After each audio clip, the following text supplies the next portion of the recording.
नमस्कार, स्वागत है आपका मुखातिब में और मैं हूं आपके साथ परी शर्मा। हम जानते हैं कि आज रविवार है और आपको इंतजार रहता है रविवार को आपके पसंदीदा कार्यक्रम मुखातिब का, और हम ये भी जानते हैं कि आप बेसब्री से इंतजार करते हैं इस कार्यक्रम में, और इस कार्यक्रम के माध्यम से आप ये जानने के लिए बहुत ज्यादा बेसब्र रहते हैं कि आज मुखातिब में कौन मेहमान होंगे, क्या मुद्दे रहेंगे। अब जानते हैं कि हमारे मुखातिब कार्यक्रम के माध्यम से मुद्दे रहते हैं नए नए, और आज का जो हमारा मुद्दा है वो है 4 लेन संघर्ष समिति, यानी कि 4 लेन का जो लोग विरोध कर रहे हैं, क्यों कर रहे हैं, और नया भूमि अधिग्रहण जो कानून 2013 है वो क्या है, उसका लोग क्यों मांग कर रहे हैं। पूर्ण रूप से उसे लागू करने की बात करते हैं, लेकिन है क्या वो कानून, उसके बारे में हम चर्चा करेंगे। साथ में हम ये भी जानेंगे कि पुनर्स्थापना यानी पुनर्स्थापन और पुनर्वास जो है उसके ऊपर भी हम चर्चा करेंगे। इसके लिए आज हमारे साथ हमारे स्टूडियो में मौजूद है 4 लेन संघर्ष समिति के अध्यक्ष, यानी आप पहचान चुके होंगे कि हम किन की बात कर रहे हैं। हम बात कर रहे हैं 4 लेन संघर्ष समिति के अध्यक्ष ब्रिगेडियर खुशहाल ठाकुर की। खुशहाल ठाकुर जी इसका जवाब देंगे और हम उनसे इस बारे में प्रश्न भी पूछेंगे कि आखिर लोग क्यों इसका विरोध कर रहे हैं, क्या है। चलिए स्वागत करते हैं, जोरदार स्वागत करते हैं पहले हमारे स्टूडियो में ब्रिगेडियर खुशहाल ठाकुर जी का।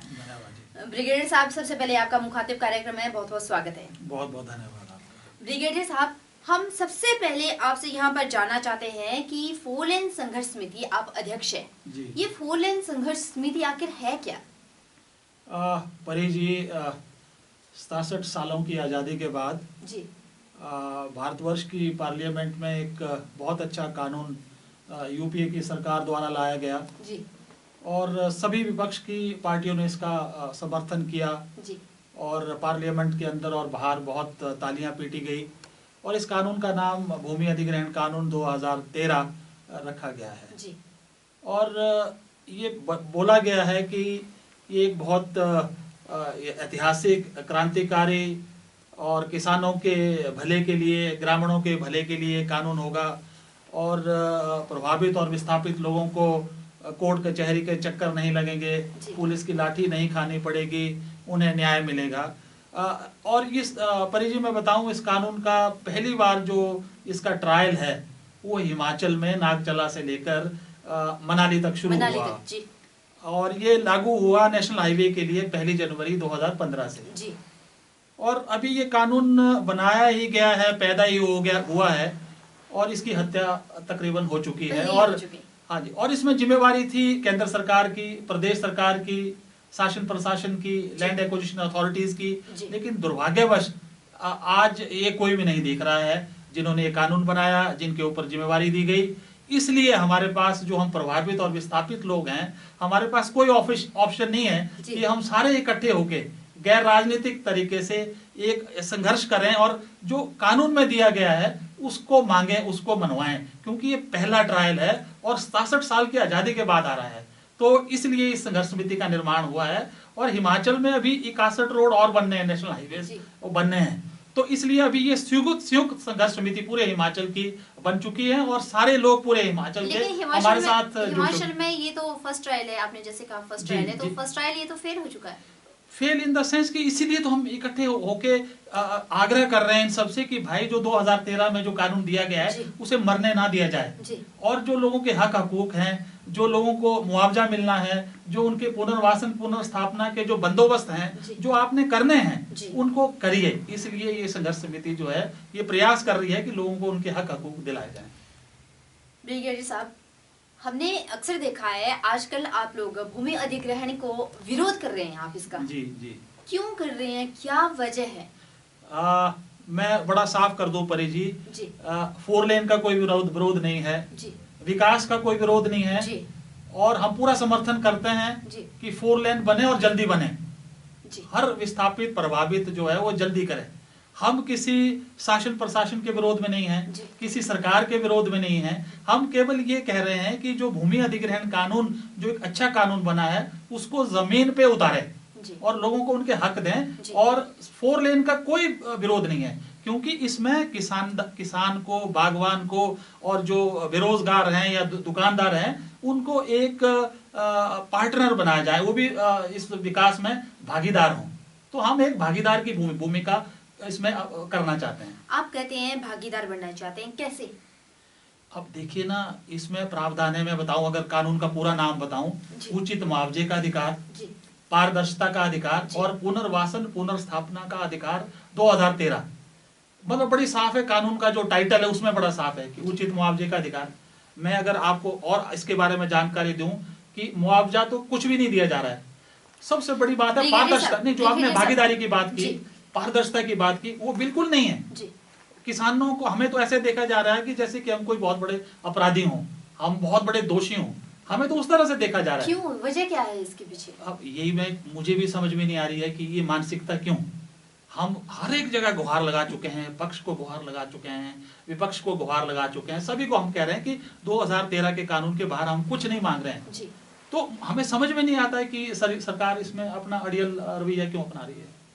मान नहीं रही, बिल्कुल भी नहीं मानने का बात है कि देखिए ना, इसमें जैसे मैंने बताया पारदर्शिता है। कुछ एक हमारी कमेटीज हुई थी कि कोऑर्डिनेशन कमेटीज होगी, हर महीने मीटिंग होगी, डिविजनल कमिश्नर के नीचे मीटिंग होगी, डिप्टी कमिश्नर के नीचे मीटिंग होगी, एसडीएम्स के नीचे नेगोशिएशन कमेटीज है। कहाँ है? जमीन पे कहीं नहीं है, कोई बातचीत नहीं हो रही है। ब्रिगेड साहब, हम इस बारे में आपसे बाद में बात करेंगे। मैं आप यहाँ एक बात जानना चाहती हूँ। आपने अभी जैसे कहा, हमने देखा भी है जब आप लोग विरोध करते हैं तो आप लोग कहते हैं भूमि अधिग्रहण जो नया बिल है, जो नया कानून है 2013, उसको पूरी तरह से लागू किया जाए। हम थोड़ा सा यहाँ ये जानना चाहते हैं, कुछ लोग ऐसे हैं जो जानते ही नहीं ये नया कानून है क्या। ये 2013 जो नया कानून आप लोग मांग करते हैं कि इसे पूर्ण रूप से लागू किया जाए, हम यहाँ पे जानना चाहते हैं। और हमारे जो दर्शक हैं जो इस वक्त मुखातिब देख रहे हैं, हम ये जानना चाहते हैं, वो भी जानना चाहते हैं कि है क्या नया कानून। देखिए मैडम, जो ये नया कानून आया, क्योंकि पहले जो भूमि अधिग्रहण कानून था अंग्रेजों के टाइम का था, 1894 का जी। 120 साल के बाद ये नया कानून बनाया गया जी। बिल्कुल। और मैंने जैसे बताया, इसमें कानून का नाम है उचित मुआवजे का अधिकार, पारदर्शिता का अधिकार, पुनर्वासन का पुनर्स्थापना। पुराने कानून में क्या कमी थी कि जो मुआवजा लोगों को दिया जाता था, इसमें शासन प्रशासन जो थे अधिकारी अपनी मर्जी करते थे। और जो नए कानून में जो फार्मूला दिया गया, ये बड़ा साइंटिफिक फार्मूला है कि इस फार्मूले के हिसाब से कार्रवाई की जाएगी जी। और नए कानून में पहली बार, सिर्फ भारतवर्ष में नहीं परी जी, आप हैरान होंगे, पूरे विश्व में ये जो पुनर्वासन है और पुनर्स्थापना है एक अधिकार के तौर पे दिया गया है। जिस तरह आपका राइट टू इंफॉर्मेशन है, राइट टू फूड है, उस तरह ये कहा गया है कि पुनर्वासन पुनर्स्थापना भी एक अधिकार है। और आपको हैरानी होगी, ये जो कार्रवाई पुनर्वासन पुनर्स्थापना की 2 साल पहले होनी थी, अभी तक कोई कार्रवाई, कोई इंतजाम या कोई प्लानिंग, और तो छोड़िए लोगों को चिन्हित तक नहीं किया गया कि पुनर्स्थापन पुनर्वासना होना किसका है। और जबकि ठेके ऑलरेडी दे चुके हैं, बुलडोजर चलना शुरू हो गया है, तो इससे बड़ा अन्याय क्या होगा। लेकिन आप लोगों ने मांग नहीं उठाई इस बारे में? देखिए, हमने तो केंद्र से गुहार लगाई, लेकिन ज्यादातर जो चीजें हैं, जो मुआवजे की चीजें हैं, पुनर्वासन की चीजें हैं, पुनर्स्थापना की चीजें हैं, वो प्रदेश सरकार से संबंध रखती हैं। जिला शासन प्रशासन जो कलेक्टर्स हैं वो उसका रेट तय करेंगे, उनसे हमने कई बार गुहार लगाई, लेकिन हमें समझ में नहीं आ रहा है कि अभी कुल्लू जिले में इसके मुआवजे भी दिए जा चुके हैं, वो वही पुराने ठर्रे पे, पुराने जो नियम था उसी के मुताबिक दिए जा रहे हैं। तो कहीं ना कहीं समझने में कमी है, मानसिकता में कमी है। हम कहते हैं हो सकता है हम गलत हो, तो क्यों नहीं मिल बैठ के, जैसे कि एक भागीदार के तौर पे आपस में मिल बैठ के बातचीत करें, और जहां हम गलत है हम मानेंगे वहां गलत है, और जहां हमें सही है वो हमारे हक मिलने चाहिए। ठाकुर साहब, मैं आपसे यहाँ पे एक बार जानना चाहती हूँ, क्या ये भूमि जो कानून है 2013, क्या ये हिमाचल में लागू हो चुका है? नेशनल हाईवे, अगर हम बात करें नेशनल हाईवे की हम बात करते हैं, क्या ये राज्य में लागू हो चुका है? जैसे मैंने शुरू में जिक्र किया था कि यूपी की सरकार ने बनाया, हिमाचल में भी कांग्रेस की सरकार है, हमारी सरकार ने भी, हमारे माननीय मुख्यमंत्री जी ने भी दिल्ली में इसकी रैलियां निकाली, किसान के सम्मान में हिमाचल में रैलियां निकाली। और 1 जनवरी 2015 से ये जो कानून है मुआवजे के लिए सिर्फ नेशनल हाईवे में जो भी भूमि अधिग्रहण होगी उसके लिए लागू है। और इसलिए जो पहला ट्रायल है वो हमारा नागचला से लेके मनाली तक शुरू चुका, और यही जो चीज अभी निकलेगी इससे निकल करके, वही जो बाकी 61 जो हमारे नेशनल हाईवे हिमाचल के हैं, पूरे हिमाचल में इसका जाल फैलेगा, उसमें भी वही लागू होगा। तो तो इसलिए जरूरी है कि इस चीज को जमीन पे उतारा जाए। लेकिन जैसे आपने कहा कि नागचला से मनाली तक है, जब हमने रिपोर्ट एक हम दिखाएंगे आपको वो रिपोर्ट में, जब हमने उन लोगों से वहां पे बात की तो लोग कहते हैं कि उन्हें जानकारी ही नहीं है इस बारे में। देखिए वही तो मैं बोल रहा हूं। नंबर 1। नंबर 2 ये कि बेशक राज्य सरकार ने रैलियां निकाली हो, यूपी सरकार में लागू किया गया, जब हमने तह तक जाने की कोशिश की तो लोगों का यही मानना है कि उन्हें मुआवजा, अब राज्य सरकार कहती है हमने मुआवजा दिया, लोग कहते हैं हमें मुआवजा मिला ही नहीं है। जी जी। मुआवजा कहाँ है? जी जी, बिल्कुल आपने बड़ी सही बात कही परी जी कि लोगों को इसके जानकारी जानकारी किसने देनी थी? सरकार ने देनी थी, शासन प्रशासन ने देनी थी, लैंड एक्विजिशन अथॉरिटी, तभी तो हम इकट्ठे हुए कि ये काम अब उनका हम कर रहे हैं। जहां तक मुआवजे की बात है, लोग बिल्कुल ठीक कह रहे हैं कि मुआवजा, आप हैरान हो गए इसमें मुआवजा। देखिए किसान क्या चाहता है, मुआवजा ठीक मिल जाए, खत्म बात है। माँ को आप कोई नहीं बेचना, जमीन उसकी माँ है, वो बेच नहीं रहा है, उससे छीनी जा रही है जमीन, विकास के लिए छीनी जा रही है, रक्षा सुरक्षा के लिए छीनी जा रही है, उसको उसका भी कोई गम नहीं है, लेकिन उसको मुआवजा तो जो कानून में दिया गया है वो देंगे। और जो मुआवजे के सिर्फ 2 फैक्टर है, एक तो है कि उस जमीन की प्रेवलेंट मार्केट वैल्यू क्या है। नए कानून में पहली बार ये शब्द लाया गया कि भाई आज का बाजार भाव क्या है जी। आप हैरान होंगे, 5,000 रुपए बीस हुआ, 50,000 रुपए बीस हुआ, 1 लाख रुपए बीस हुआ, 1,10,000 रुपए। और जबकि आपको मालूम है मंडी और कुल्लू की जमीन जो सोना उगलती है वो कम से कम 5 से 10 लाख बीसों से कम नहीं है मैडम जी। अगर इसका 2 गुना भी 4 गुना भी आप दे दोगे 10,000 का तो 40,000 हो जाएगा जी। तो ये कहाँ का न्याय है? जबकि कानून कहता है कि जो डिस्ट्रिक्ट कलेक्टर है वो एक्सरसाइज करेगा, इसकी एक सेक्शन 26 है उसमें फार्मूला है कि वो उस एक्सरसाइज को करेगा। और आज का जो बाजार भाव है इंडियन स्टैंप एक्ट के मुताबिक, ये क्या कर रहे हैं, जो सर्कल रेट है, सर्कल रेट तो आपके उसके लिए होते हैं जो स्टैंप ड्यूटी के लिए, वो वैल्यूएशन के लिए नहीं होते हैं, जमीन के लिए। उसमें एक फार्मूला है स्टैंप एक्ट में दिया हुआ है कि डीसी सही जमीन की कीमत की जिम्मेवारी है उसके ऊपर, एहसान नहीं है, जिम्मेवारी है उसके ऊपर कि उस जमीन की सही कीमत क्या है, लेकिन ये करना नहीं चाहते। दूसरी जो बात है जो गुणांक, अब केंद्र सरकार कहता है हम 4 गुना देने के लिए तैयार है और उन्होंने नोटिफिकेशन निकाली। और मैं क्यों कहता हूं ये सरकार किसान विरोधी है या ग्रामीण गांव विरोधी है? शहर के लिए फैक्टर 1 है, ग्राम जो गांव वाला इलाका वहां फैक्टर 1 से 2 है। हिमाचल सरकार कहती है हम गांव को भी 1 ही फैक्टर देंगे और शहर को भी 1 ही फैक्टर देंगे। तो ये देखिए, और इसमें एक उच्च न्यायालय बॉम्बे की ऑलरेडी महाराष्ट्र ने ये गलती की थी, इसकी रूलिंग है और केंद्र सरकार की ये डायरेक्शन है स्टेट को कि इस हाई कोर्ट की इस जजमेंट को मानो, आप फैक्टर 1 नहीं लगा सकते, उसके बाद भी नहीं समझ में नहीं आ रहा है। तो अब ये तो सरेआम बिल्कुल कोई न्याय नहीं है, सरेआम ये क्या बोले इसको, मैं तो बिल्कुल मतलब जितने भी आपकी अनकॉन्स्टिट्यूशनल है, बिल्कुल जितने भी आपके संवैधानिक हक है उनका हनन है। तो मतलब किसी भी तरह से, और ज्यादातर जिम्मेवारी इसमें प्रदेश सरकार की है, चाहे वो मुआवजा लगाने की है, चाहे पुनर्वासन पुनर्स्थापना की है, चाहे मिल बैठ के पारदर्शिता की बात है। ब्रिगेडियर साहब, यहाँ आपको रोकना चाहूंगी, वक्त एक छोटे से ब्रेक का, ब्रेक के उस पार फौरन लौटेंगे। आप बने रहिए हमारे साथ और देखते रहिए आपका पसंदीदा कार्यक्रम मुखातिब।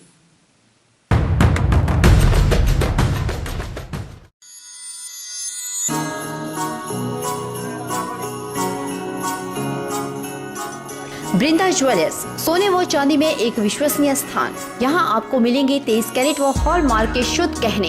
वृंदा ज्वेलर्स में आप सोने व चांदी के उच्च गुणवत्ता के आभूषण एक से बढ़कर एक डिजाइन में खरीद सकते हैं, वो भी उचित रेंज में। हमारे यहाँ ग्राहकों का विशेष ख्याल रखा जाता है। वृंदा ज्वेलर्स शोरूम में आपको मिलेंगे फैंसी सेट, कानों के झुमके, बालियां, अंगूठियां, नग, चूड़ियां इत्यादि, वो भी अलग ही अंदाज में। हमारे यहाँ लैब से टेस्टेड ग्रहों से जुड़ी राशि के नग भी उपलब्ध है। वृंदा ज्वेलर्स में आपको विवाह, शादी व त्योहारों पर भी विशेष छूट दी जाती है। तो देर मत कीजिए, आज ही पहुँचे वृंदा ज्वेलर्स, सोने व चांदी में एक विश्वसनीय स्थान। संपर्क 2/11 लाल भवन बिल्डिंग, सिरी बाजार, मंडी, हिमाचल प्रदेश। वृंदा ज्वेलर्स की मंडी में महज एक ही शाखा है, बाकी कोई भी शाखा नहीं है।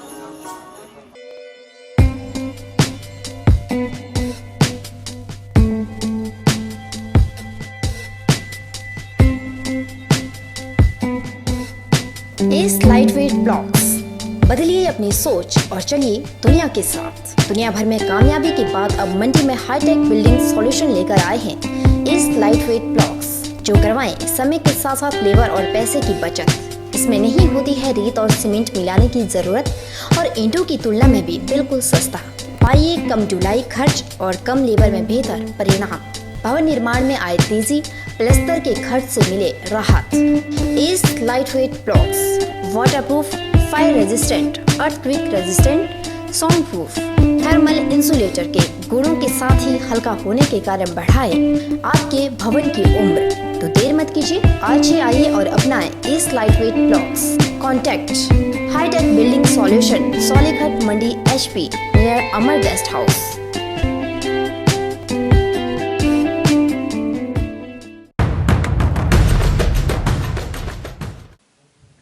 मुखातिब में एक बार आप सबका फिर से बहुत बहुत स्वागत है। जैसे आप जानते हैं कि मुखातिब में आज हमारे जो मेहमान हैं और आपसे जो मुखातिब कार्यक्रम के जरिए मुखातिब हो रहे हैं वो है ब्रिगेडियर खुशहाल ठाकुर, जो संयुक्त 4 लेन संघर्ष समिति के अध्यक्ष है। जी हाँ, 4 लेन संघर्ष समिति, ये जो समिति है, ये जो 4 लेन संघर्ष समिति के अध्यक्ष हैं, ये बार बार लोगों की यानी कि जो 4 लेन उजड़े हुए विस्थापित लोग हैं, पुनर्वासन लोग हैं, उन लोगों की ये लड़ाई लड़ रहे हैं। चलिए हम बात कर लेते हैं। ठाकुर साहब, आप ये लड़ाई लड़ रहे हैं जी। लोगों के हित के लिए, आप ये लड़ाई लड़ रहे हैं। हम यहाँ पे जानना चाहते हैं कि आपकी मुख्य मांगे क्या है और इसमें विशेषताएं क्या है।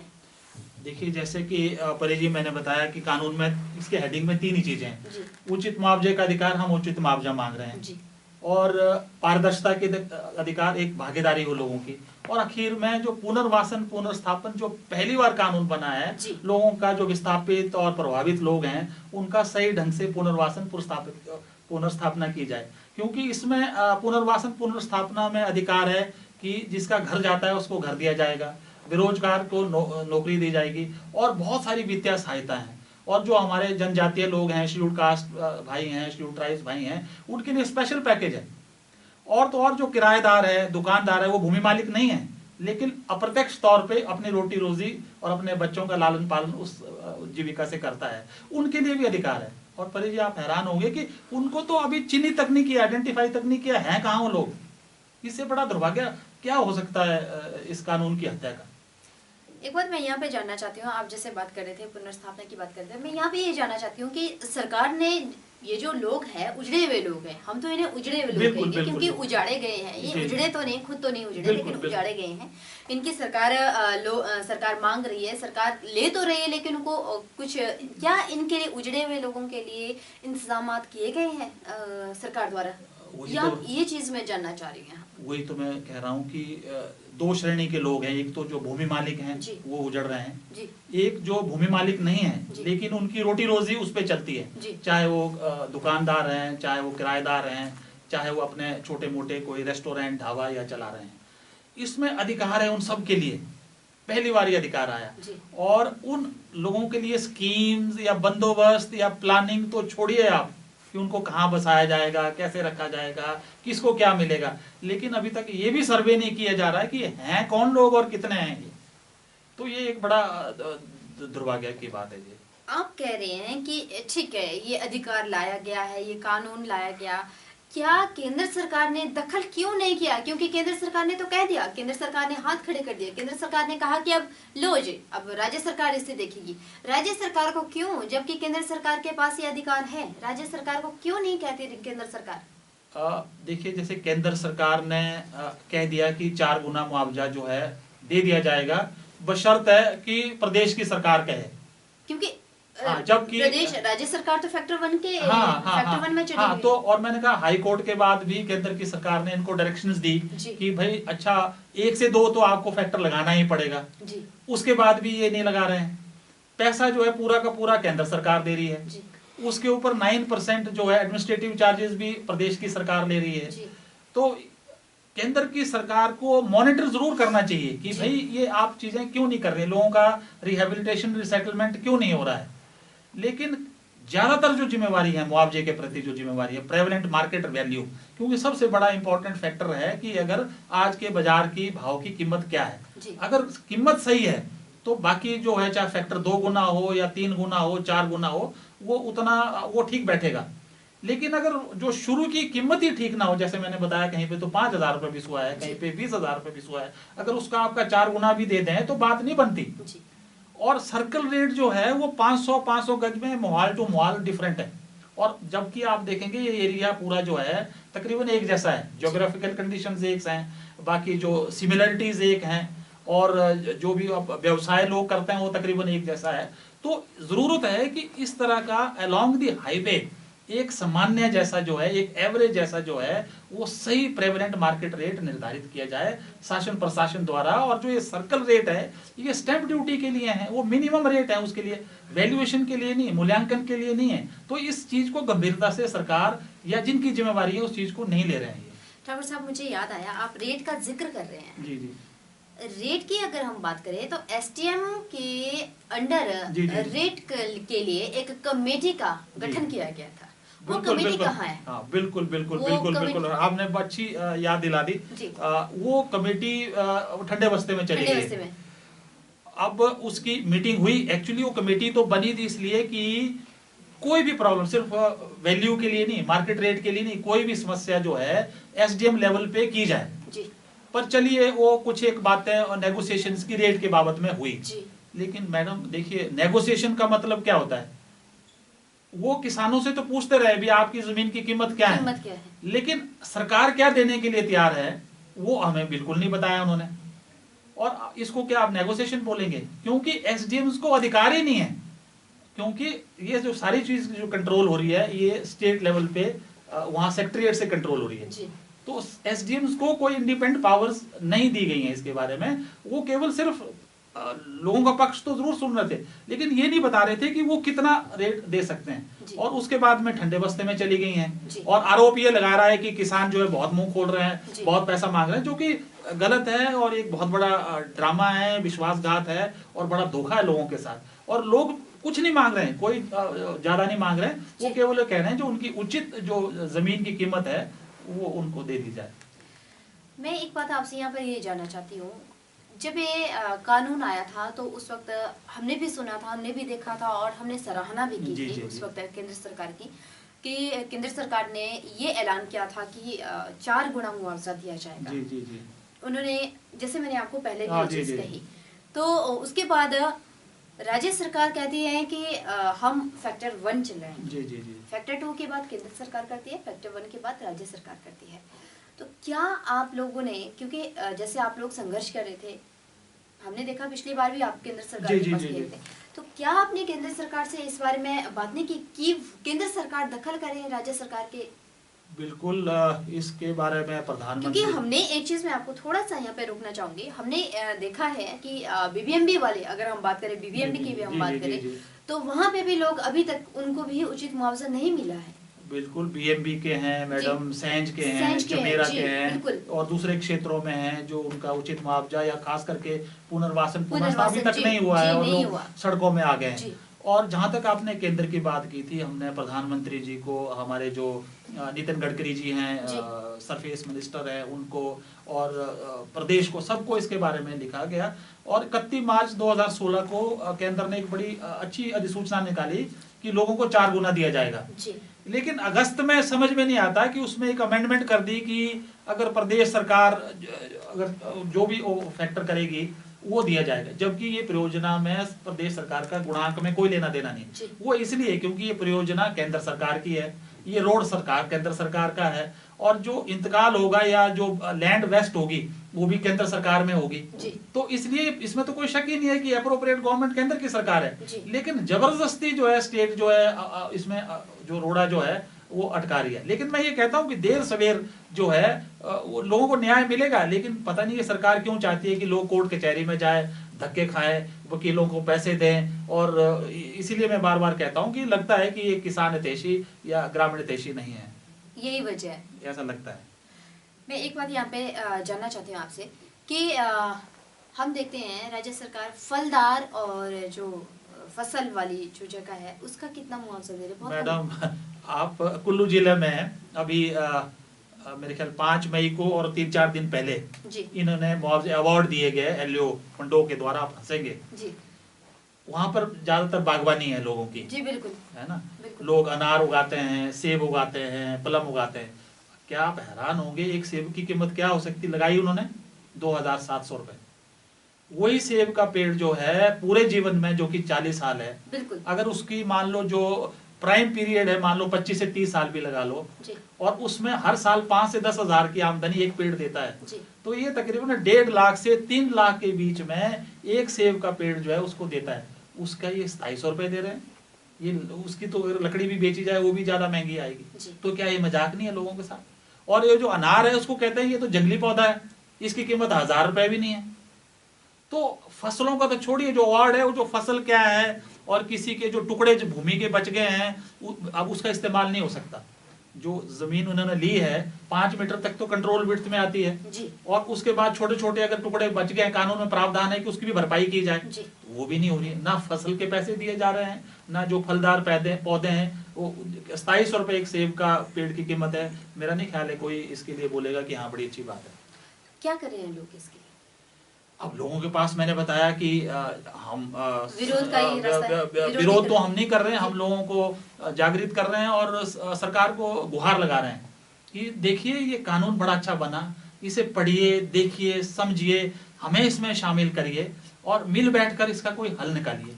लेकिन एक बड़ा तानाशाही वाला है कि हम भाग्य विधाता हैं। किसी जमाने में हम सुनते थे किसान भाग्य विधाता होता है, लेकिन आज लगता है जो हमारे नेता हैं या जो हमारे शासन प्रशासन है ये लोगों को भाग्य विधाता है।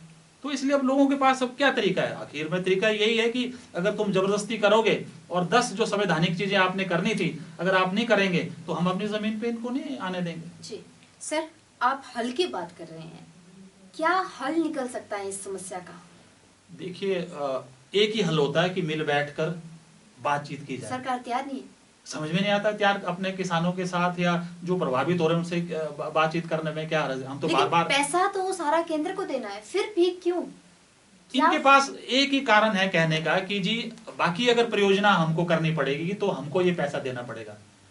लेकिन हम बार बार यही कहते हैं कि आपकी बात कुछ हद तक सही है, कुछ हद तक सही है, लेकिन देखिए जैसे सड़क है, 61 सड़कें बन रही हैं, ये जाल बिछ रहा है, ये केंद्र की सरकार दे रही है। और जो आप जमीन लेते हैं वो प्रधानमंत्री सड़क योजना में लेते हैं, वो फ्री में लेते हैं, आप गिफ्ट डीड कराना पड़ता है जी। आप गिफ्ट डीड लेते हैं, लोग भूमि आपको दान करते हैं जी। उसके अलावा आपके छोटी मोटी, और 65% जमीन तो हमारी वो फॉरेस्ट लैंड है, आप जहां मर्जी जो बनाए। तो ये एक बड़ा कुछ हद तक ठीक है, लेकिन बहुत बड़ा कारण नहीं हो सकता लोगों को मारने का। तो अगर विकास हो, कुछ हो, वो कुछ ही लोगों के सिर पे हो, उनके सिर काट के हो, उनके बलिदान पे हो, तो ये तो मेरे ख्याल न्याय नहीं है।